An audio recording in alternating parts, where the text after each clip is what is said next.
Сәлем, мен сені күттім. Ақыры мені еститін сәтің туды.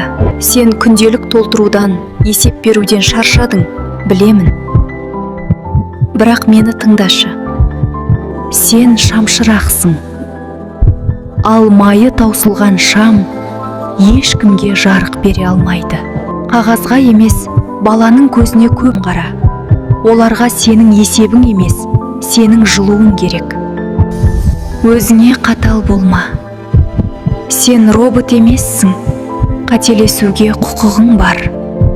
Өзің үшін емес, сені күтіп отырған шәкірттерің үшін сақта. Терең тыныс алшы. Және ең бастысы, мені сақта.